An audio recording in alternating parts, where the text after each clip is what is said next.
मोर ना वासुदेव रथ जिला वकिल संघर सभापति मुई देखुन बलांगीर रे जेतेबेले मेडिकल कॉलेज है आखपाखर अंचल बहुत उत्साहित थलु जे आमको स्वास्थ्य क्षेत्र में भल माने मिलवे बोलिकी स्वास्थ्य क्षेत्र आम ठीक है बोलिकी आउ डॉक्टर्स माने भी भरपूर रहे बोलिकी आमर गोटे उत्साहित है बलांगीरवासी आज जेनटा दुखर विषय जे बलांगीर आमर मेडिकल कॉलेज अच्छे आमर अंचल रे स्वास्थ्य मंत्री भी अच्छन दुही लोग थाई करी भी आमर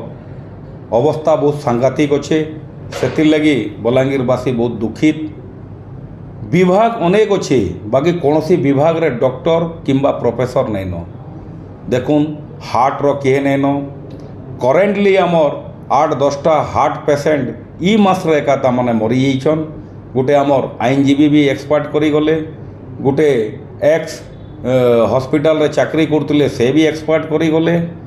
एंता करी बहुत एक्सपर्ट करी जाउछन जेनटा कि कार्डियोलॉजी विभाग भी नैन न्यूरोलॉजी विभाग भी नैन कौन सी विभाग ठीक हिसाब रे नैन कि प्रोफेसर भी नैन और ट्रीटमेंट भी ठीक हिसाब रे नहीं पारवा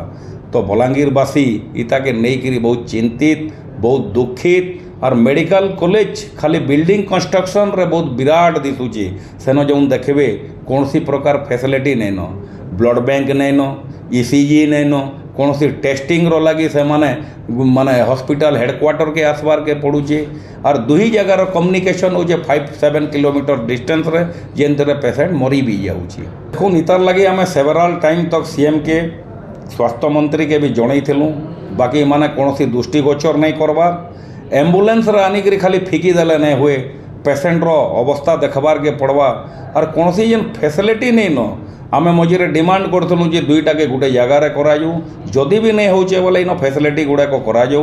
और प्रोफेसर मान को आनिक भल हिसाब से केन्ता ट्रीटमेंट हवा तार उपरे कराऊ